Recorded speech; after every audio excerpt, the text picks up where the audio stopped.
Quando você tira da criança a possibilidade de experimentar os pequenos não na família, você está criando uma criança menos capaz de lidar Sim, com as frustrações da vida. sim, Esses limites são geralmente associados ao autoritarismo, sim. principalmente para essa geração de pais. Então, se você fala não, você é um pai que é proibitivo, você não está deixando a criança experimentar, você é um pai muito quadrado, retrógrada e assim por diante. É possível ter liberdade sem o não? Qual o papel do não na formação da autonomia e da liberdade de uma criança? Sim, olha, não é E de um possível. adolescente também, né? Sim, não é possível ter liberdade sem o não. Sem o não, o que você vai conseguir é libertinagem, que é diferente de liberdade. É um abuso da liberdade. É um abuso que prejudica, inclusive, a própria vida, Sim. que coloca a vida do seu filho e de outras pessoas em risco. É isso que a falta do não traz, né? E muitas pessoas confundem isso com liberdade, né? O que é liberdade? Liberdade é você ter um mundo de opções à sua frente e saber escolher entre tudo que você tem, aquilo que é mais coerente, aquilo que preserva mais a sua vida, que preserva a vida dos outros, né? Porque não existe liberdade invadindo o outro. Isso não existe, né? Não tem aquela máxima, a minha liberdade termina aonde começa a do outro, né? Quem não tem o não sabe disso. Então, a liberdade é você ter um mundo de escolhas, né? E saber escolher o que é correto, de acordo, né, com os padrões éticos, morais e até espirituais, né, que são transmitidos pela sua família. Então, é muito importante que nós pais saibamos essa diferença, liberdade e libertinagem. Então, não é possível ter liberdade sem o uso do não. Entretanto, o não realmente não deve ser aplicado de forma autoritária. Não é o não pelo não, né? Ah, é não para tudo agora. Não é assim, gente. Né? Porque Que eu sou o pai herói agora do não. Agora tudo é não. Tem que ser não para tudo. Exatamente. Que eu sou bom mesmo, eu sou o Eu pai mando bom. aqui, eu quebro a banca e pronto. Né? Não é assim. O não autoritário, o não pelo não, ele vai gerar aquele tipo de obediência que a gente chama de obediência situacional, que é a obediência que só vai acontecer a hora que a criança está sendo vigiada. E vai acontecer por causa do medo. Né? Ou do medo ou pelo sistema de retribuição, né? Eu sou um bom menino. Ah, isso é muito sério, tá? Né? Se a gente tiver a oportunidade de falar sobre isso, eu não sei se agora é a hora, mas tem famílias. Claro que é a hora, pode falar. É porque são os extremos, né, gente? A gente tem sempre que lembrar que esses extremos são prejudiciais. Do mesmo jeito que eu não posso sair aplicando não pelo não, eu não posso também criar no meu filho uma cultura de que ele vai ser sempre recompensado por fazer aquilo que é obrigação dele, né? É lógico que a gente precisa reforçar positivamente os nossos filhos, né? Valorizar aquilo que eles dão conta de fazer quando eles dão conta e também não criar um cenário de tragédia quando eles não derem conta. Entender que eles estão em processo de aprendizagem. A gente também até hoje está em processo de aprendizagem, né? Mas existem pais que é como se eles se sentissem na obrigação de premiar os seus filhos, às vezes com presentes, às vezes valores monetários e tudo, cada vez que eles obedecem. Por fazer o básico. E os filhos precisam entender que o que é requerido de um filho é obediência, né? Ele não está fazendo algo, como é que eu vou dizer assim, extraordinário. Ele está fazendo o ordinário. É só a vida acontecendo. É a vida acontecendo. Então, assim, nossa, mas eu preciso também dizer, filho, fiquei muito feliz que você deu conta disso aqui. É isso mesmo, bola para frente, né? Esse desafio já foi vencido. Você não vai ter mais lutas nessa área, porque você já aprendeu, é por aqui mesmo. Apontar o caminho, né? Dizer que é legal, que você fica feliz quando isso acontece. Isso é muito bom. Qual é o nome desse tipo de obediência que a gente está falando Então, agora? quando o não é aplicado pelo não, com autoritarismo, a gente tem a obediência situacional, que vai ser vai ser apresentada só quando a criança Você resolve a capa, mas um trabalho no coração. é isso mesmo. Na verdade, na tradição cristã, né, nas escrituras, você vê a figura do fariseu, que é aquele religioso de capa. Sim. Ele faz tudo que está na lei, mas o coração dele está longe das virtudes e está longe da relação intensa com o Criador. E, na verdade, é disso que a gente está falando aqui, né? O sistema de retribuição, ou aquele sistema que é dependente, Da porque é o recompensa, comportamento, né? E, às vezes, o pai, ele está obcecado na honra que ele recebe por um filho que comporta bem. Sim. Então ele começa a usar o filho como um robozinho para premiação pessoal. Olha como meu filho é bom. E aí ele começa a focar só no comportamento e não foca na no formação coração. do caráter. A no coração. aparência, né, André? Então essa é a obediência situacional. Situacional. E aí o pai que usa isso, ele tem grandes problemas com a autoestima.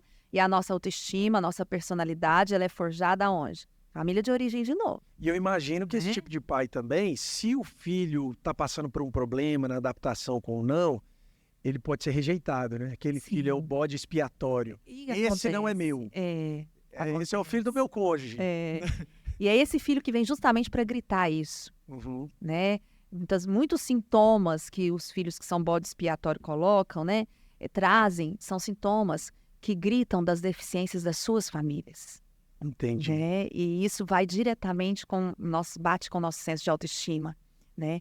Então, às vezes, no consultório, a gente fica até sensibilizado na forma como certas crianças, certos adolescentes, certos jovens são colocados por suas famílias ali como vilões, sabe? Como grandes causadores de muitos conflitos na família, quando, na verdade, essas crianças, esses jovens, esses adolescentes, eles só estão tornando evidente uma deficiência Sim. que é da família. Estão dando um grito, Que é da família. pedindo socorro, talvez.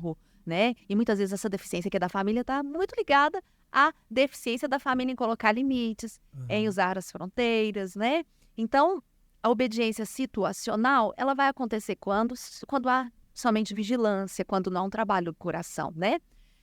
E o uso do não com sabedoria, ele vai gerar o que a gente chama de obediência comprometida.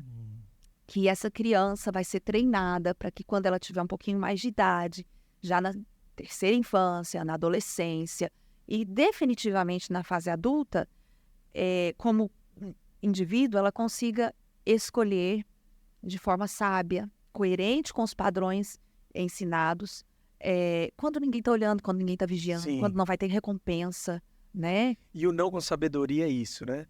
Às vezes não é nem dizer não, mas impor um limite. Quer dizer, estabelecer até onde a criança pode ir com antecedência. Eu vou te dar um exemplo. Ontem eu estava atendendo pais e aí a mãe dizia que o filho só estuda na hora que ela cobra. E aí eu comecei a dialogar com ela, escutar um pouco e a gente começou a perceber o seguinte. Muitas vezes, o próprio pai ou a própria mãe, na forma de cobrar, vai gerar essa obediência situacional. Porque a criança está ali, ó, tá tudo bem, tá tudo bem. Se ela não pediu para estudar, vão passar em branco hoje. Quando, na verdade, você pode estabelecer esse limite de forma proativa. Olha, tá vendo aqui, filho? Olha o seu tempo hoje, a sua agenda. Nessa caixinha aqui é a hora de fazer o dever. Então, ao invés de ser aquela voz de comando que fala vai fazer o seu dever, não quer fazer o seu dever, ainda vem a maldição, né? Vocês são preguiçosos mesmo? Você pode antecipar e dizer, está na hora, tá vendo? Olha o seu horário, o que vai fazer agora? Ele vai lá e olha e fala, não, é hora de fazer dever. Então, são situações que você vai cultivando na criança um coração de obediência comprometida, não é isso? Sim, e quanto mais velha, né, quanto maior a criança e já também na fase da adolescência, funciona muito da forma que a gente chama de técnicas indutivas, que é muito isso que você disse, né? Eu vou sentar com o meu adolescente de 13 anos e vou pensar, filho, vamos pensar na sua semana juntos, né? Quais são as suas atividades? Às vezes colocar no papel é muito bacana, sabe? Fazer um quadro para visualizar é muito bom. Mas olha, você tem essas atividades, tal hora você vai para futebol, de tal hora você está na escola, de tal hora você está usando o celular, né? E aí vamos marcar também o horário do seu estudo. Você sabe o limite que você pode deixar ele escolher. Você prefere estudar de manhã ou à noite, por exemplo, se ele estudar no período da tarde na escola, né? Uma fase mais madura, ele já pode começar a tomar essas decisões. Com os adolescentes. Aí você firma isso com ele. Então tá, olha filho, você está escolhendo aqui que você vai tirar das 19 às 20 horas todos os dias para estudar? Ok, fechou. Colocamos aqui nesse painel, que mais é uma forma de contrato, sabe? De combinado. E tá ali na frente dele para ele cumprir. A gente, como pai e mãe, a gente vai supervisionar, né? E ele precisa entender que se ele não cumprir, ele vai ter consequências, porque a vida é assim. Então, filho, se você não estudar, provavelmente suas notas vão baixar, né? E veja bem, a sua principal atividade como adolescente hoje é o estudo, né? Na minha casa, meu adolescente tem algumas tarefas que ele ajuda, né? Mas coisas simples, que não tomam muito tempo. Então, a principal atividade dele é estudar. Então, meu filho, e isso eu estou dizendo, os pais não entendam aí de exigir nota 100%, não é isso. Cada pai sabe Não até é a onde. performance, é o É o comprometimento. comprometimento. Cada pai sabe até onde seu filho chega. A gente sabe disso. E não usar isso, né, como reforço da autoestima do pai. Mas se o seu filho consegue chegar com todo o esforço dele a 80%, ok.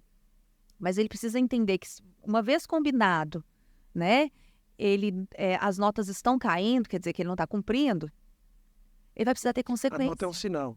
Ele vai precisar ter uma consequência, né? E qual que vai ser essa consequência? Talvez uma restrição de liberdade com o uso de telas, né? E aí já tem o porquê. Exatamente. Não é um não autoritário. Mas é algo que foi tudo combinado, Exatamente. né? E isso é um não que forma para a vida. Porque se o seu filho não aprende esse jogo da vida, né? Se a gente puder assim dizer, né? Entre o que é preciso ser feito, né? Que às vezes a gente não faz só o que a gente quer, mas a gente faz o que precisa ser feito. E as consequências de não fazer o que precisa ser feito, ele com certeza vai ser um adulto irresponsável. Deixa eu usar um pouquinho da filosofia aqui. Na verdade, o não é uma instância ontológica da existência, tá? Vamos usar uma palavra bonita aqui para vocês. A ideia é a seguinte: você não consegue escapar do não. Você tem não em relações interpessoais, mas você também tem não no tamanho do dia. Sim. Você tem não em consequências que estão fora do controle humano. Sim. Nos limites do seu corpo, você Limite tem do não. seu corpo é um não. O tanto que você se dedica e o tanto que você colhe também está na dinâmica do não. Quando você tira da criança a possibilidade de experimentar os pequenos não na família, você está criando uma criança menos capaz de Sim. lidar com as frustrações da vida.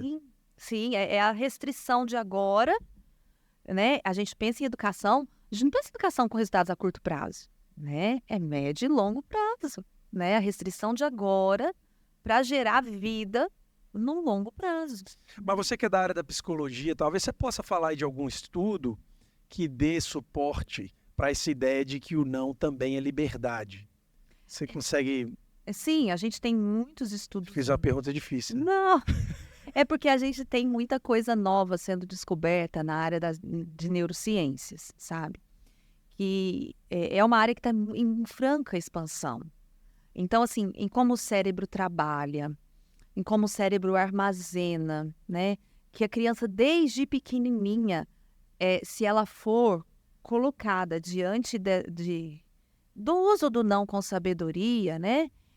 Ela já vai desenvolver muito cedo uma capacidade de autorregulação para a vida, né? Que vai influenciar até na forma como essa criança vai socializar dentro da família, mas fora da família também, quando ela for para a escolinha, enfim.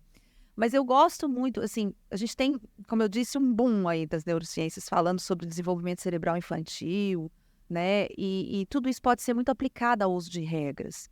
Mas eu gosto muito de um estudo antigo, né, que é dos anos 70, se não me falha a memória, em que um pesquisador Dobson, ele fez um estudo com crianças, né? Observou crianças de jardim de infância brincando no parquinho, em dois cenários.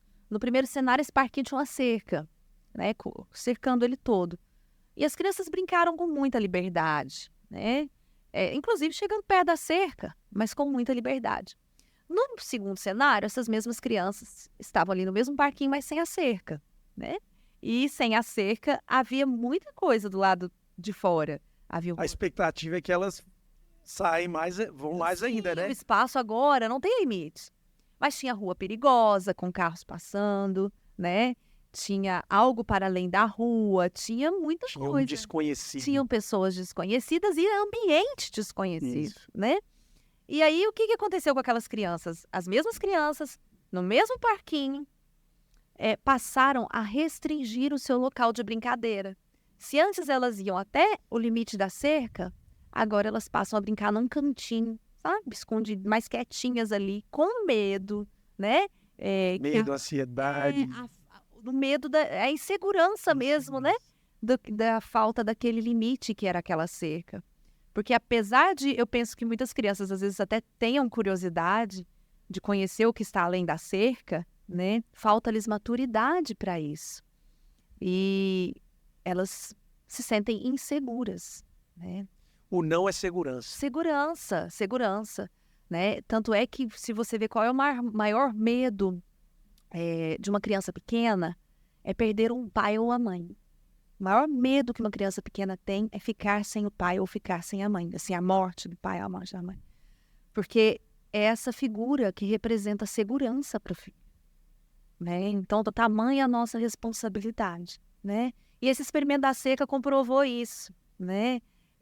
Não adianta você dar essa liberdade excessiva para quem não tem maturidade. Ela não vai saber usar. Não. Isso até em coisas básicas, né? Por exemplo, às vezes eu vejo nos sistemas familiares os pais querendo que os filhos escolham tudo a todo tempo, aquela falta de previsibilidade, qual roupa que você vai usar, para onde você está, faz o que quiser. E aí, o que eu já li também sobre é que a tendência é você criar filhos mais ansiosos e não menos. Dar escolha é bom, mas a escolha limitada é uma escolha mais apropriada para a maturidade das crianças pequenas. A escolha ela tem que ser de acordo com o nível de maturidade do seu Sim. filho, né? E com o nível de segurança que você tem, da forma como você já trabalhou seus limites, suas fronteiras e seu não, né? Eu penso que esse modelo de pai e mãe que deixa o filho escolher tudo, né? Que está mais associado, às vezes, ao modelo permissivo, que é aquele pai que quer agradar, ou ao modelo negligente, que é aquele pai que não quer ter trabalho de jeito nenhum, né? Ele é um grande destruidor, né, do caráter da criança e de um possível adulto saudável.